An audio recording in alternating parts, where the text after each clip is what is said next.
Your film is now ready to be shown.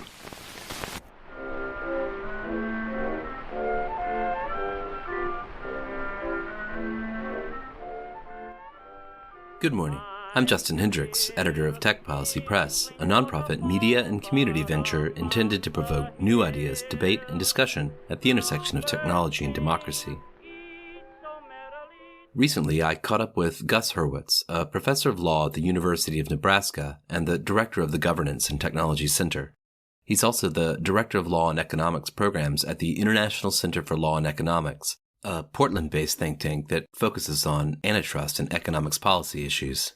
Gus told me he's leaving Nebraska at the end of the semester for a new position that is soon to be announced. Our conversation covered a range of topics, from how to think about the relationship between technology and the law, how to get engineers to engage with ethical and legal concepts, the view of the coastal tech policy discourse from Gus's vantage in the middle of the country, the role and politics of the Federal Trade Commission, and why Gus finds some inspiration in Frank Herbert's Dune. Let's get right into it. I wanted to start big picture. What do you see as, your intellectual project, as your area of research? Yeah, that's a great question. And I think I can answer it a couple of ways. The immediate way that I'd answer is it is changing and in flux. And this is something that we drill into academics the opposite way. Young academics, you need to have your methodology and your research agenda, and you have to develop your identity around those and have a long-term trajectory that people can understand who and what you are. And when you're getting into academia, that's all incredibly important. You have to have a methodology, so you have a unique toolkit, but you should change as your interests change, as you learn more, as you add to your toolkit, as you learn about and embrace new methodologies, and as the problems that you're interested in and that are important to society change. So I'm kind of in flux, and I'll say a little bit more about that in a moment. But I view myself as a law and economics scholar, focusing primarily on new institutional transaction cost economics and public choice economics. So those are the lenses that I tend to look at most problems using. And they're not perfect lenses. They're not complete lenses. No lenses are. I'm always trying to think about things differently and understand how other people look at problems so that we can communicate better. I'd go on to say, historically, and this is kind of what I started the Governance and Technology Center at the University of Nebraska to do. Historically, I'm a law professor, and I've believed in the importance of introducing law students and legal scholars to technology, better understandings of technology, and incorporating interdisciplinary groups into that discussion. Increasingly, I still believe in that very much, but my focus is shifting more to the engineering side. I think that there's greater benefit to society that we can derive. I actually have a differential equation that I use in some presentations I give on this topic that I put up on a slide.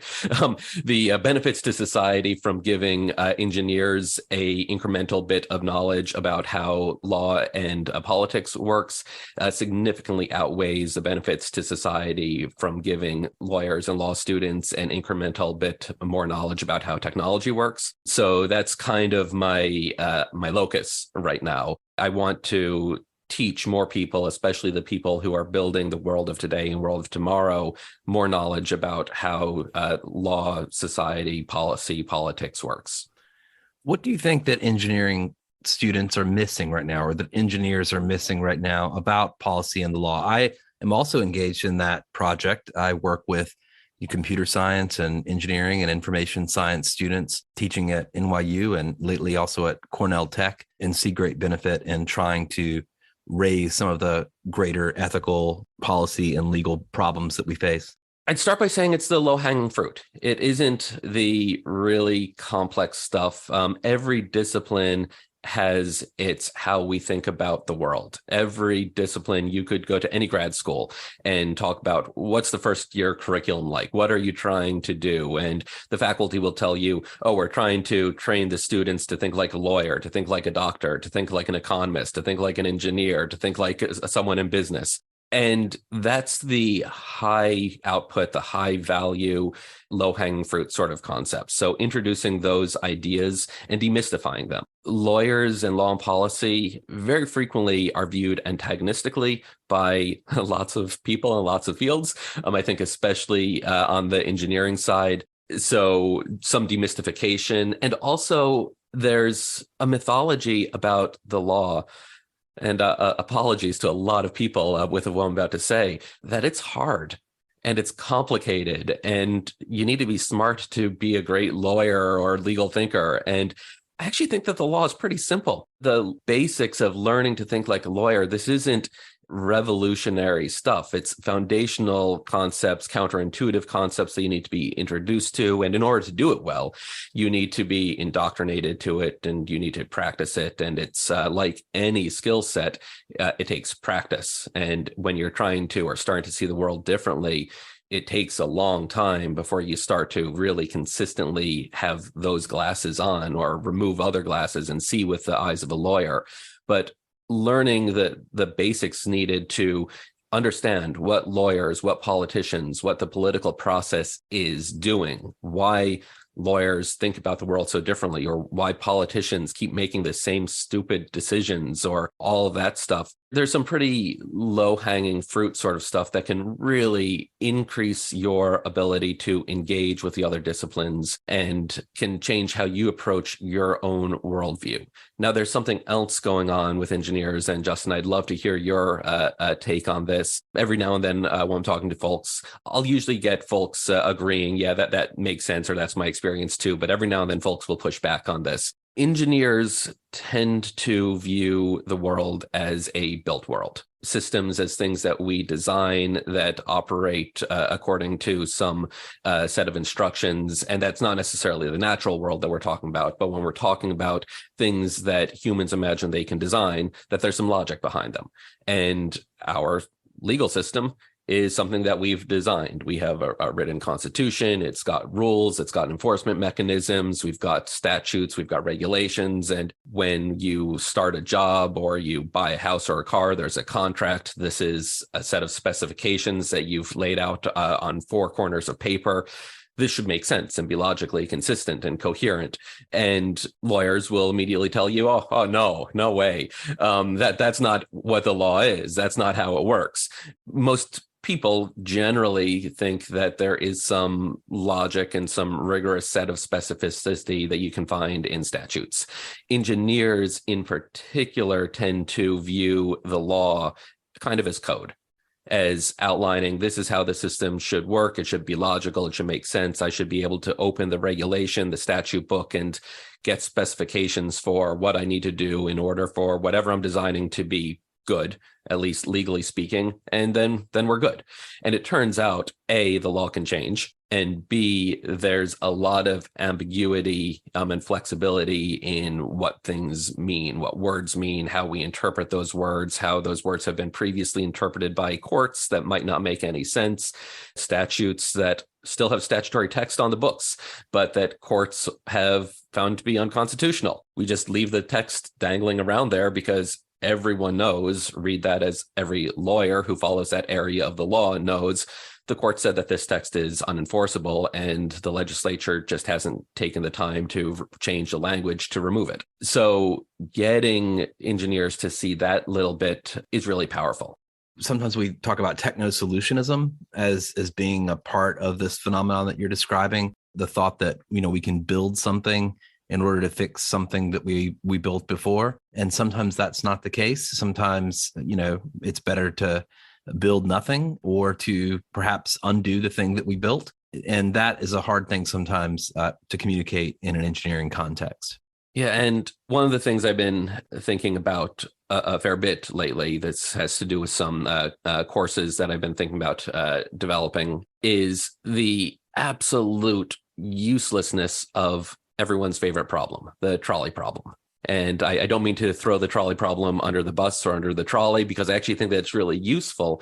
if you use it right. So what am I saying here? First, the trolley problem, I'll generally assume most folks know about it. It's this famous thought experiment. You've got a trolley going down the track. It's going to run over 5 people. You're at the switch. You have the ability to throw the switch, diverting it to another track where it's going to run over 1 person. Do you save the 5 people, but in so doing deliberately choose to kill the 1 person? And that's just one version of the trolley problem. And the powerful thing about it is just that iteration alone gives you a whole lot that you can talk about: utilitarianism, moral, making a decision versus letting something happen. But whatever folks' answers are that they think that they come up to with that, you can then change it around and put them in a situation where suddenly, if they apply the answer they thought was the morally right one to the first iteration of the trolley problem, under the new scenario, they're going to think that they're a monster. And wow, that's powerful. But why am I talking about this from a talking to engineers perspective? This has become a very popular technology ethics problem to give to engineers, queuing up the idea. We talk about this in the context of driverless cars all the time. So you're designing a driverless car and you need to design it so that when something happens, the person jumps out in front of the car. Does the car decide to steer onto the sidewalk running over 5 people, or stay in the road hitting the 1 person, or flip that around or whatever? And we talk about this a lot when talking to engineers. And the reality is, it's a great way to introduce normative ethics and questions of normative ethics, but engineers don't make these decisions. These are not realistic examples that folks designing driverless cars, autonomous vehicles are going to be thinking about, not currently thinking about, probably never going to be thinking in these terms. It's a very different set of calculations and decisions that they're dealing with. But these are questions that we as a society need to answer. So getting engineers thinking about these really hard questions of values and normative ethics, and how should we make these decisions? Should we be deontological or utilitarian and all this stuff? It's a great introduction to, as a society, we do decide these questions. What are the ways that we decide them? Because as an engineer, you don't get to decide these questions, but you are designing systems that are going to be evaluated by society. So what is the political process? What is the purpose of law? How do we as a democratic society aggregate our values and turn those into judgments that are going to decide whether your company is going to be fined $100 million based upon a design decision? The value of things like the trolley problem and talking to engineers about technology ethics early on isn't, in my view, to get them to be more ethical designers, but it's to understand the role of the engineer in society as part of this much larger system of expressing and capturing the values of our society. One of the people, of course, who likes to comment or invoke the trolley problem frequently these days is Elon Musk, who has tweeted various versions of it, even lately, I believe. It's often at the core of the discourse around artificial intelligence. And the extent to which, we can balance long-term gains with short-term harms. How do you think the thinking that you're applying to this particular thought experiment may extend to AI? Oh, that's a fascinating example. So first off, hello, Elon, and hello, future AI overlords. I think you are wonderful. I am a supporter of AI. I am not someone who thinks that we should be afraid of AI. So when you take over the world, I am not one of the humans that you're going to need to lock up. Yes, that is Rocco's basilisk that I'm invoking right there. So I actually think that what Elon and others on the tech side, I think generally are arguing, isn't so much about the trolley problem. It's more about the precautionary principle and static versus dynamic equilibrium and how we think about risk taking in society and innovation. The more interesting invocation of the point I'm making about the trolley problem here is actually, I think, on the legal side. So there's a massive discussion in the legal community, in the academic legal community, the policy legal community, in the armchair lawyer legal community on Twitter about the legality of generative AI and whether it's capable of causing defamation, whether Section 230 applies to it, whether it's a massive copyright violation machine or not. And it makes sense. This is what we lawyers do. We apply old ideas analogically to new settings. But every time I get drawn into any of these discussions, I'll say with the exception possibly of Section 230, I feel like we are putting the cart before the horse. I think there's a very real possibility that generative AI is a truly transformational technology that we don't truly understand at this point in time. And yes, we can figure out how existing law can or should apply to this new technology. But ultimately, it's not up to we lawyers applying existing old wine into these new bottles to figure out what these technologies are, how we should regulate them or embrace them. These are social questions. These are societal questions. And we as a society need to come to an understanding of, are these good? Are these dangerous? Are they useful? What are the guardrails that we need? And once we figure that out, then we can have the question about how we use the law to make sure that those guardrails are being respected or not.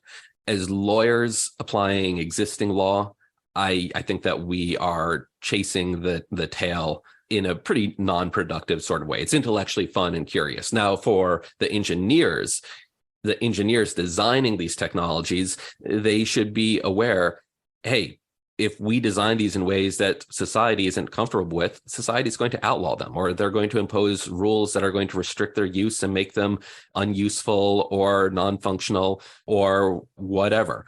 So from a engineering perspective, it's really important to understand you are not designing these technologies. You don't have carte blanche. They're not coming out of whole cloth. If you design the world's greatest technology and society is scared of it, society is going to lock it back up.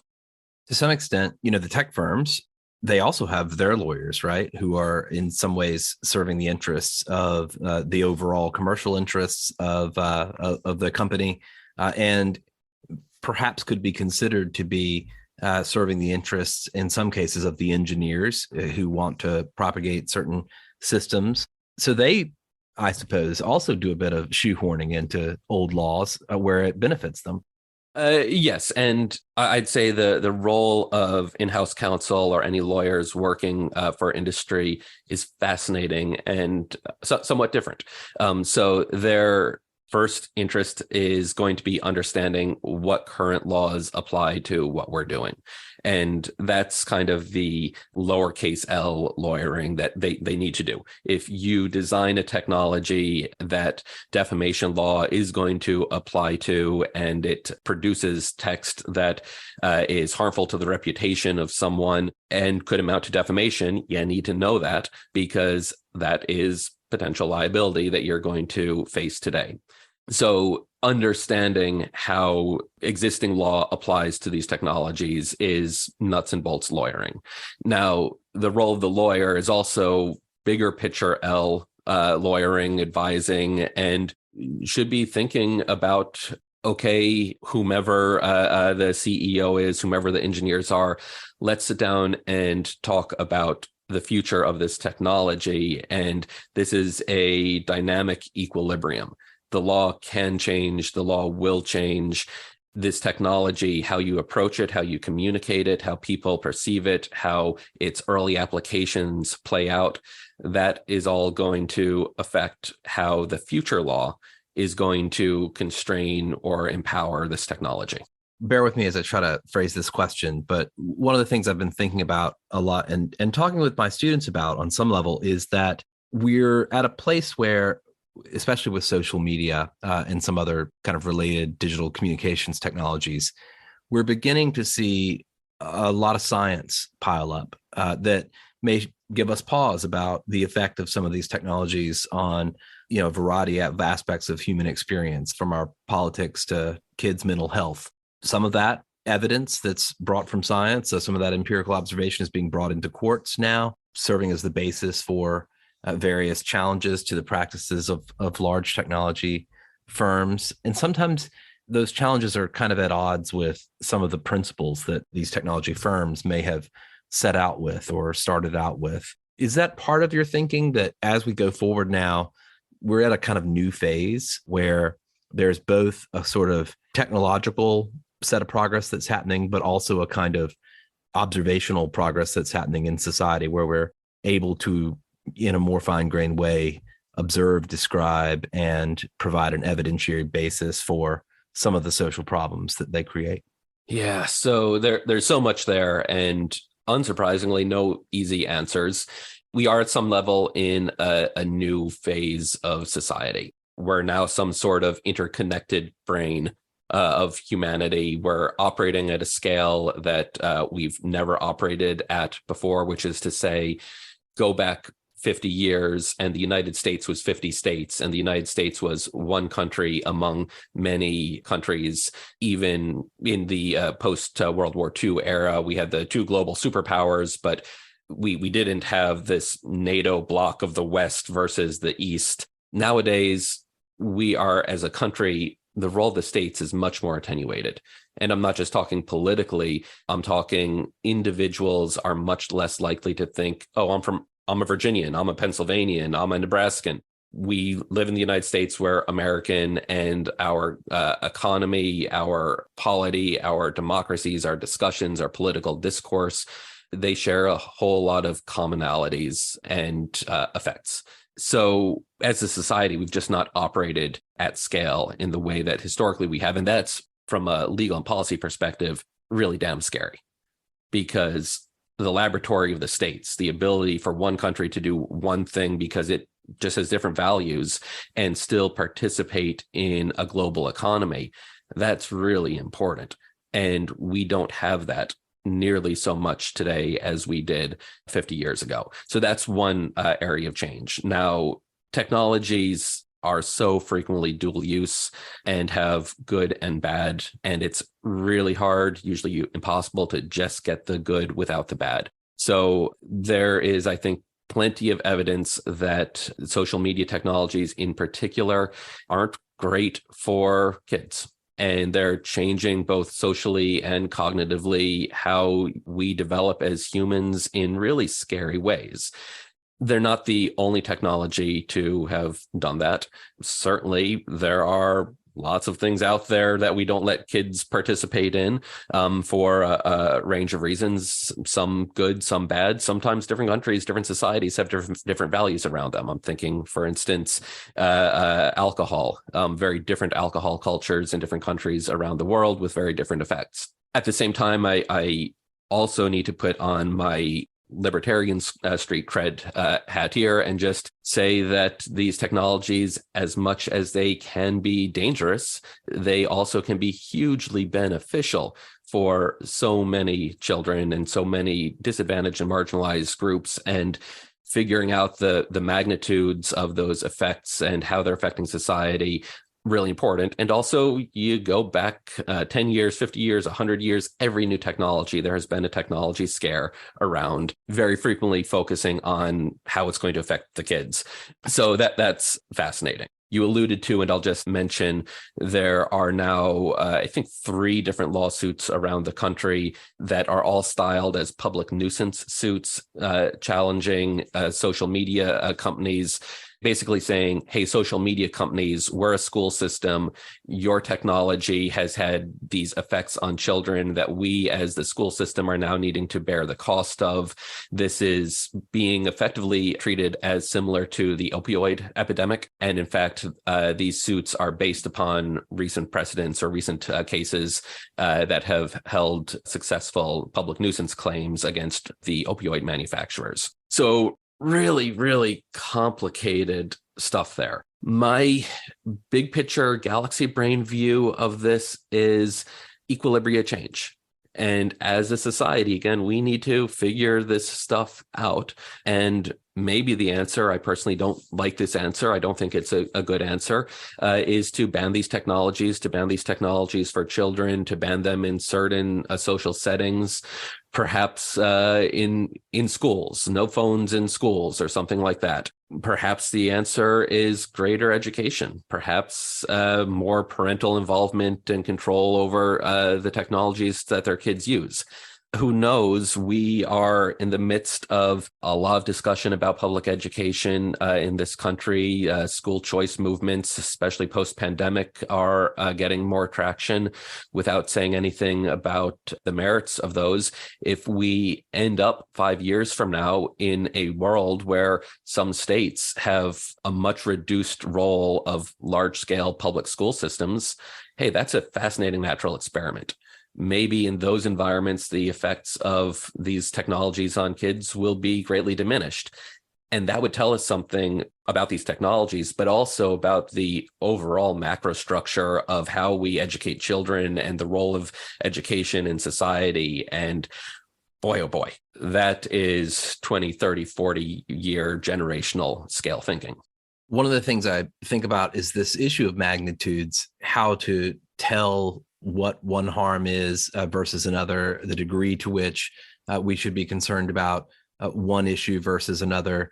And you see this play out across technology questions all the time. I mean, there's bad things happening on the internet in all directions and at great scale, no matter where you look. And how do you sort of balance the response to one without kind of creating more problem in the other? You see this, for instance, in thinking about privacy versus perhaps looking for harms like child sexually exploitive material, things of that nature. The encryption debate, for instance, I think kind of hinges on this question a little bit around the potential harms of end-to-end encryption to law enforcement or security interests versus the great benefit to individuals who are, perhaps operating in authoritarian contexts or who, have other reasons to, of course, to secure their privacy. Do you think we're going to, in a couple of decades' time, get to a place where we're able to more accurately understand those magnitudes? First, a comment about magnitudes, because this is an incredibly important point to make. Not just about technology. I'd actually say this is even more important a point to make in terms of media and media coverage of everything in society. I don't have any tattoos. If I were to have tattoos, there are two that I would get. The first is Shannon's channel capacity theorem. So I'd have an integral. And the second is the question, what's the denominator? And this is a question that I am constantly, usually internally shouting, but sometimes externally shouting at headlines and reporters. What's the denominator? You tell me that such and such has happened. You tell me that 800 events happened over the last year. You tell me whatever. Those are the numerators. They're meaningless without the context of the denominator. If one thing happens and it's a terrible, terrible thing, but it's never going to happen again, then we shouldn't change policy around it. If something happens and it's a moderately bad thing, but it's happening 100,000 times a day, affecting 90% of the population, well, that's something we should really be thinking about. Having that denominator, understanding the scale, what is the magnitude of effect, is so important to public policy decision. And we are really bad at focusing on what the denominator is. It's such a pervasive issue. It does endogenize to the tech policy discussion because it's about media and reporting and press coverage, and our modern media ecosystem is so clickbait and headline driven. You need to attract attention with the numerator. It's just a much more attention economy sort of a tool to use when you're competing for eyeballs. That's part of the problem there. The bigger picture question about will we reach an equilibrium? And I actually think that that's a good thing. So society changes, law changes, our values change, who we are change, the circumstances of the planet change. And as all of that happens, what our concerns are as a society are going to change. Everything moves in cycles.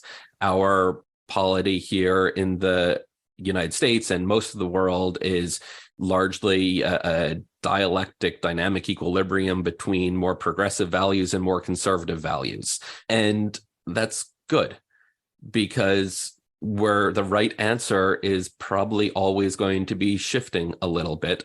And we need that churn in order to keep progress for society while maintaining stability in society. So that's the dynamo that makes sure that we are always adapting to our changing environment. It's also frustrating.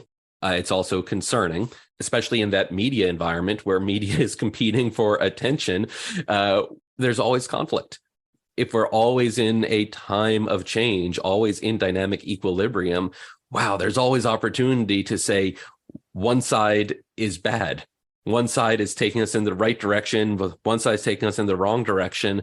And boy, oh boy, as just a citizen, just a human trying to live my life, I wish that I didn't need to care about those minutia nearly to the extent that in our modern society, we are really compelled to. And I'm really going to try not to jump into a discussion about Hobbes and Benjamin Constant and Pericles and different understandings of what it is to be a citizen in a democracy.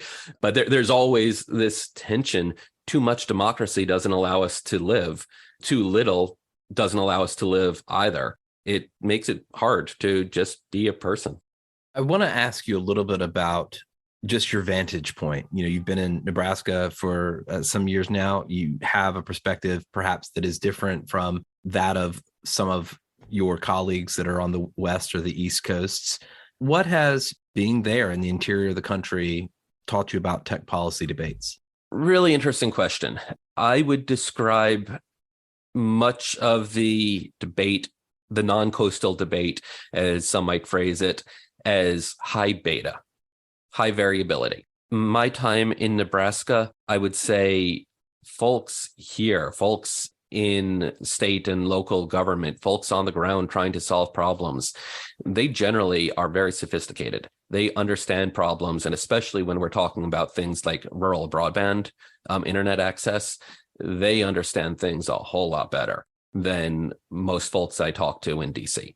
A lot of sophisticated knowledge. At the same time, crazy stuff can happen because very frequently you don't have that level of sophistication, or you have someone who has an idea at the local level or even the state level. They put forth some politically compelling policy proposal and it passes. And sometimes this is just a complete surprise. Sometimes it's just the local politics. And when we're talking about the modern at-scale economy that I was talking about before, it's really hard to live in a country or to have an internet where one state says you need to have age verification and another state says that biometrics are effectively illegal, and have another state where there's a right to respond, a right to reply to political criticism, and another state where there's a right to have political criticism or potentially, but not definitely, defamatory speech about you taken down. That's not how the internet works. So lots of crazy stuff can happen and does happen. Are there particular scenarios that you're watching play out right now? We're seeing, lots of legislation come out of the states focused on kids' safety, for instance, these age-appropriate design code, various versions of those, various kind of iterations of perhaps that first version we saw come out of the UK and recently passed in California. There are, of course, privacy legislation. There's other legislation concerned with different aspects of AI, deepfakes, things of that nature. Oh, God. There's so much going on right now. I'm just going to kind of say, no, I'm not following it because there's too much to follow. I'm trying to keep generally abreast of the macro level trends and know folks who are working on specific states or issues in specific states. The big picture stuff, there's just so much uncertainty right now, and that's not good for anyone. I'd say big picture, it's no way to run no way to run an economy, no way to run a society.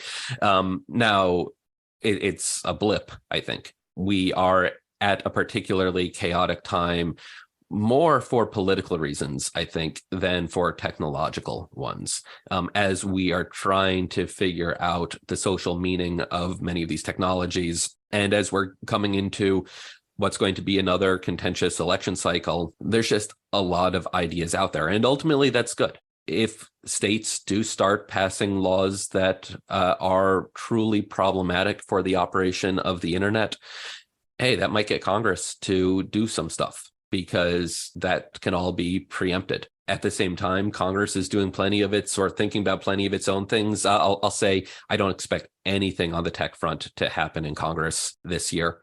With the current Republican House majority, I think the signaling has been pretty clear. There isn't much appetite for tech-focused legislation. That doesn't mean there isn't stuff going on federally, but I don't think we'll see much legislatively. Well, let's talk about one area that I know you do follow very closely, which is antitrust. And perhaps that's one of the areas where we can expect some federal action. But both federal, state, and international action. I think antitrust, there might be more going on in the antitrust world right now than in the state legislative world. Every country has lots of activity going on, and it's just fascinating to be working in this area.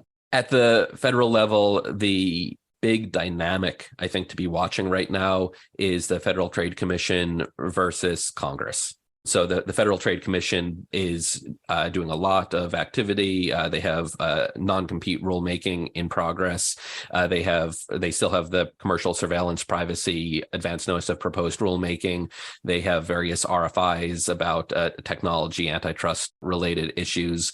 They have internal stuff going on, the Illumina Grail transaction that was just blocked. So lots going on there, which isn't unexpected with either Democratic leadership, the White House, or especially with Lina Khan as the chair of the FTC. She was made chair to do this sort of stuff. The brewing brouhaha is, I think, House oversight of the FTC.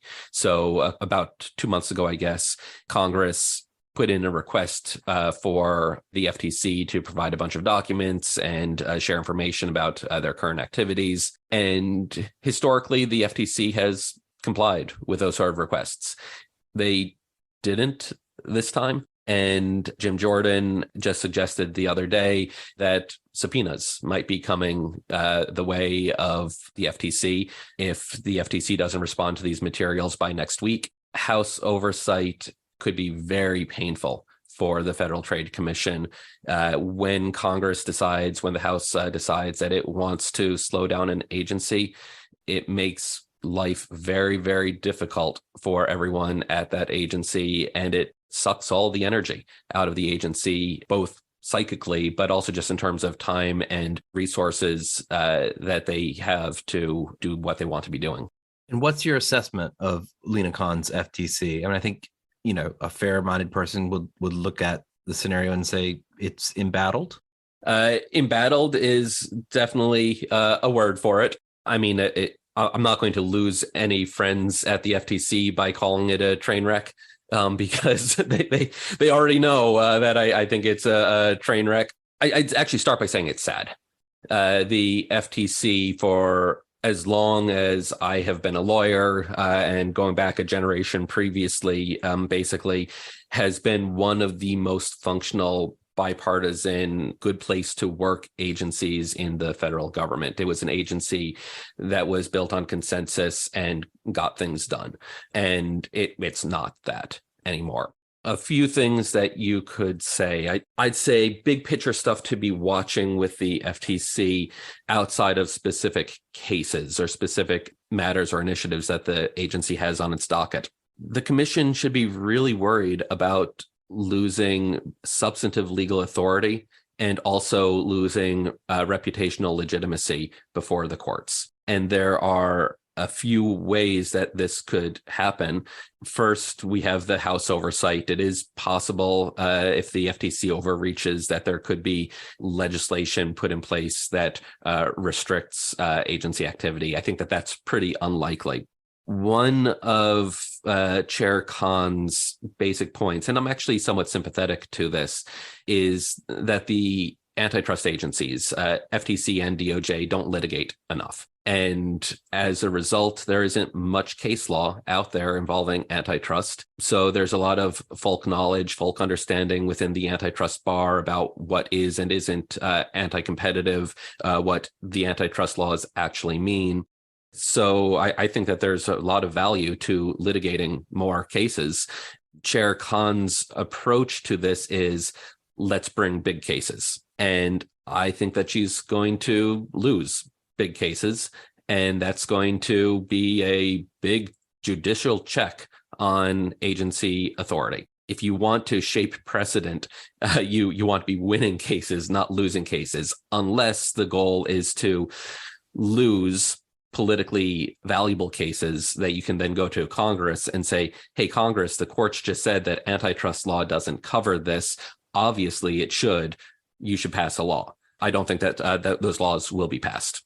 To tie this back to the conversation about magnitudes, I'm not an expert on antitrust or the FTC, but from my limited vantage point, I understand the project that Lina Khan and others have engaged in as trying to bring a sense of magnitude of certain types of problems that we haven't typically thought of as being in the realm of antitrust or competition into the conversation around antitrust and competition. And there is a good deal of evidence that those connections are there, that some of those harms are real. But there's a question really about the sort of precedent and the scope of whether the law allows them to be addressed, just as you're saying. Is there a happy middle on this? Is it possible to imagine a scenario in the future where we are looking at things like, networked harms or, broader kind of scale impacts of companies that are operating on network or platform economics in this context? Yeah, it's a really good question. And the danger is the unintended consequences. So first, I think that there is a way to get there, and I'll come to that. But antitrust law is a scalpel. It's intended to do one set of things, address one set of economically defined issues, and it does that well. It doesn't solve all problems. There are absolutely market situations, market activity, market structures that we as a society might look at and say, oh, we're not comfortable with that. We think that it locks out entry, or we prefer to live in a world where small firms have greater ability to operate, and antitrust law tends to reward efficiency and high output, low prices, and those firms aren't going to be able to operate in this environment. How do we get to a world where we can have those socially defined market structures that we as a society think are useful? My answer is not through antitrust law. Let's not break antitrust law to go after all of these other things that we as a society might find to be really important. So as a more specific example, a very contemporary example, the FTC's non-compete rule. And generally, one of the big antitrust values that the neo-Brandesian community, Chair Khan, focus on is using antitrust as a tool for labor to improve the market power of labor in the economy. We have a Department of Labor Relations. We have an NLRB. We have a whole lot of regulation and statutes involving regulating the relationship between labor and firms. With non-competes, we have most states that have enacted legislation regulating non-compete agreements. Congress considers these sort of issues regularly. We're, as a society, using our democratic process and legal tools to think about labor relations quite a bit. Why in the world are we going to walk in and say, oh, we've got this other tool, antitrust law, that we're now going to use as a cudgel to reshape massive areas of the American economy, despite all of this state and federal level regulatory and legislative attention? As a first matter, it doesn't make sense affirmatively to do this because we have all of these other actors already working on these issues. And second, it's going to distort antitrust law. It's going to change up the precedents if successful, or it's going to limit the precedents if ultimately unsuccessful in ways that might limit the effectiveness of antitrust law as the narrow scalpel that it has been over the last 40 years. It sounds like you don't disagree that there are harms that are being caused perhaps by the economic power of some of the companies that are under that scalpel in this context. You simply disagree that the path forward that the FTC is taking and perhaps other proponents of looking at antitrust in a different way are taking. My answer will always be yes and no. Certainly, I'm looking at non-competes as an example. There are absolutely examples where non-competes don't make sense and are almost certainly harmful. There are also examples where non-competes or circumstances where non-competes make sense and are useful. And there are a ton of circumstances where non-competes are kind of weird. Why are they here? What are they doing? Are they harmful? Are they beneficial? Are they meh? I don't know. And for circumstances like that, a broad ban on non-competes could be harmful.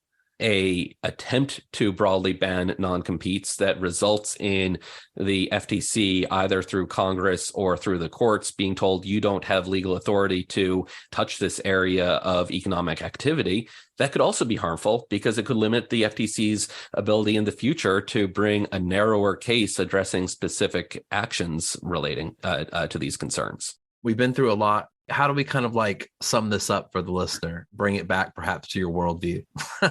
Your shifting worldview. Yeah, my shifting worldview. So I'm going to not go to Thomas Hobbes and Benjamin Constant. I'm going to go to Frank Herbert instead, and Dune.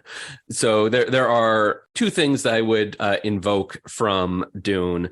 For those who have not read the book, you should read at least the first three books. You need to read the second book in order to read the third book, unfortunately. But one of the defining events in the series, the Dune universe, is what's known as the Butlerian Jihad. It is when humankind turns against thinking machines and deems them illegal. And at some level, I wonder whether we're kind of flirting with that sort of path forward in our political discourse around technology. And that no one, I think, would willingly say, yeah, I think we should outlaw thinking machines. We should outlaw technology. But we're talking about outlawing so much technology generally that's really hard to have a scalpel and say, okay, we're going to outlaw all the bad uses, but allow the good uses. You frequently can't do that. The other thing that I'd invoke from Dune, and unfortunately for this, you need to read like the entire series, and that's a total slog. So I don't expect anyone would, I don't expect most folks would do that. But defining one of the arcs that defines the story of Dune is something called the scattering. The idea that in the book, the defining conflict is that the empire, humanity's empire, is going to ultimately implode and to destroy humanity, and humanity is going to go extinct. And the only way to survive this is to spread humanity out into the stars in a way that cannot be regulated by a single empire. So we're going to scatter to the stars, and everyone's going to be kind of out in their own unique solar systems or worlds that just can't be governed. And I prefer to live in the world that's ungovernable, with lots of different ideas that you can't understand. There's more to life and society and politics and technology and everything going on than we have the ability to understand. And bad things are going to happen there. But the safety net is that it's unregulable. This is the tension. Okay, I lied. I'm going to invoke Hobbes. This is the tension in modern conceptions of government. you need to have government. You need to have some strong governing figure, some strong central governing figure in order to have a modern society. But that figure needs to have checks on its power, because otherwise its power is going to be captured by elements of society that want to use it for their own gain. The greatest challenge in our society, if we don't want to go extinct or get scattered to the wind, is how do we have a strong governing figure that also has limited power? Gus Hurwitz, that's the view from Nebraska at the moment. Perhaps it'll be a view from someplace else the next time we talk. Thank you very much. Absolutely. My pleasure.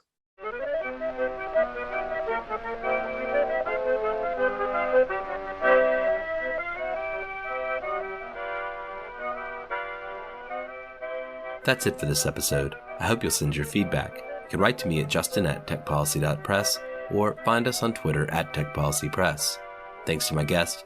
Thanks to my co-founder, Brian Jones, and thank you for listening.